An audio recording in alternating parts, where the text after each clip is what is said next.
Universitas Siber Asia. Assalamualaikum warahmatullahi wabarakatuh. Perkenalkan, nama saya Robi Chandra dari kelas MG 701 dengan mata kuliah Manajemen Strategik.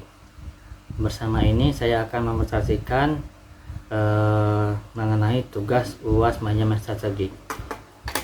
Baiklah, pertama-tama kita akan membahas tentang pendahuluan, yaitu tujuan dan pentingnya manajemen strategi dalam persaingan bisnis.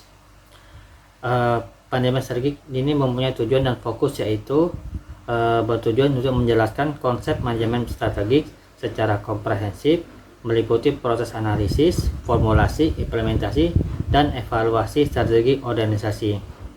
Selanjutnya adalah urgensi manajemen strategik. Manajemen strategik berperan penting dalam menghadapi persaingan bisnis yang semakin dinamis. Perusahaan yang memiliki strategi yang terencana, terstruktur, mampu beradaptasi terhadap perubahan lingkungan, meningkatkan daya saing, serta menjamin berkelanjutan bisnis jangka panjang. Baik, selanjutnya kita akan membahas konsep manajemen strategik yang terdiri dari definisi, elemen utama, dan manfaat strategik. Pertama yaitu definisi. Definisi manajemen strategik adalah proses sistematis dalam menyusun, melaksanakan, dan mengevaluasi keputusan lintas fungsi organisasi untuk mencapai tujuan jangka panjang. Proses ini mencakup analisis lingkungan, formulasi strategi, implementasi, serta evaluasi dan pengendalian secara berkelanjutan. Selanjutnya, elemen utama. Ada 3 elemen utama dalam manajemen strategi, yaitu meliputi visi atau gambaran ideal masa depan organisasi, misi yaitu pernyataan tujuan serta alasan keberadaan organisasi, serta terakhir yaitu tujuan organisasi, yaitu sasaran spesifik dan terukur yang ingin dicapai dalam jangka panjang maupun jangka pendek.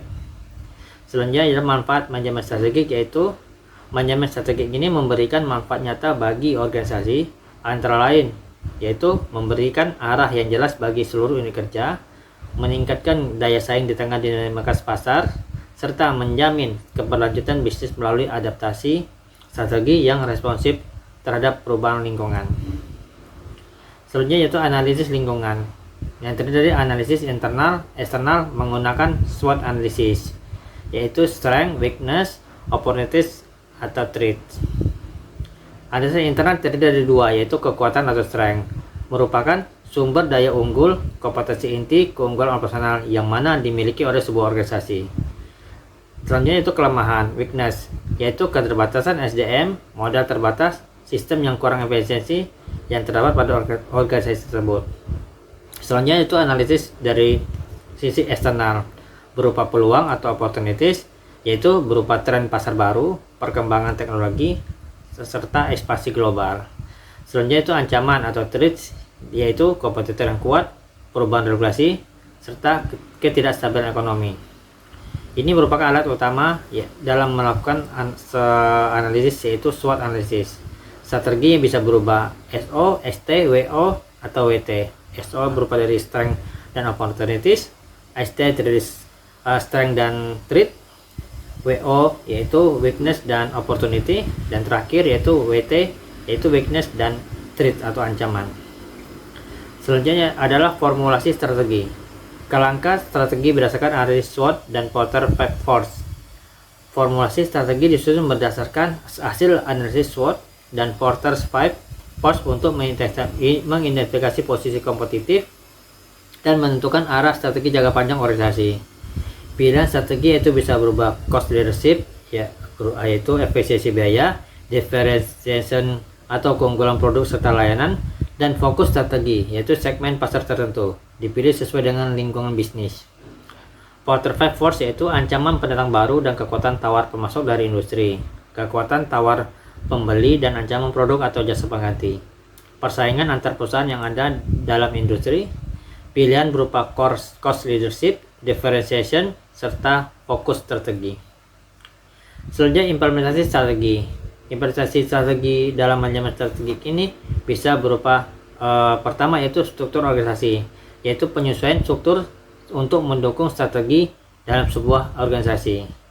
Selanjutnya ada pengelolaan sumber daya bebas, sumber daya keuangan, sumber daya manusia, keuangan, dan teknologi. Selanjutnya adalah kepemimpinan dan komunikasi yang efektif. Dan yang terakhir ada contoh informasi berupa digitalisasi, inovasi produk, serta ekspansi pasar. Evaluasi dan pengendalian. Proses monitoring dan pengendalian strategi organisasi. Monitoring ini melalui ke KPI, yaitu Key Performance Indicator, untuk mengukur ketercapaian target strategi secara berkala dan struktur. Penyesuaian strategi dilakukan apabila hasil evaluasi menunjukkan deviasi signifikan dari target yang telah ditetapkan organisasi, yang mana mungkin kita dalam perjalanan sebuah organisasi bisa tidak tercapai target, maka organisasi bisa melakukan evaluasi dan merubah target yang telah ditetapkan sebelumnya.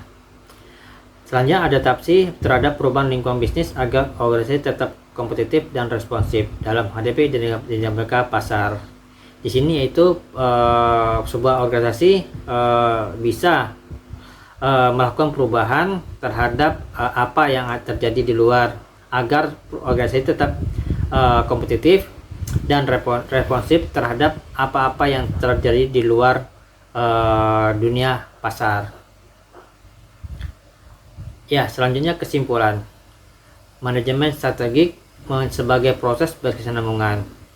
Manajemen strategik bukan sekedar alat, melainkan proses berkelanjutan yang mencakup 4 tahap utama, yaitu pertama yaitu analisis, yaitu memahami lingkungan internal dan eksternal organisasi.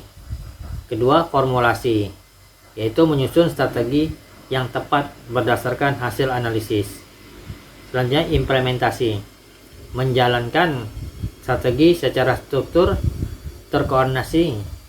Selanjutnya evaluasi, mengukur hasil dan melakukan penyesuaian yang diperlukan. Siklus ini harus dijalankan secara konsisten dan berulang untuk memastikan organisasi tetap adaptif dan kompetitif.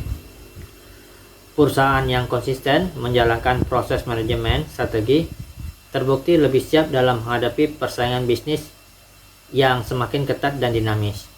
Dengan memiliki visi yang jelas, strategi yang terformulasi dengan baik, serta sistem evaluasi yang kuat, organisasi dapat mencapai keberlanjutan dan keunggulan kompetitif jangka panjang.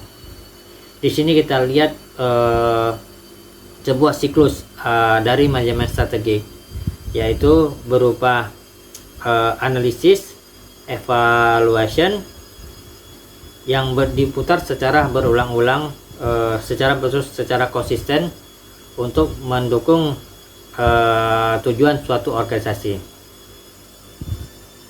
Sekian pemaparan dari saya atas materi manajemen strategi.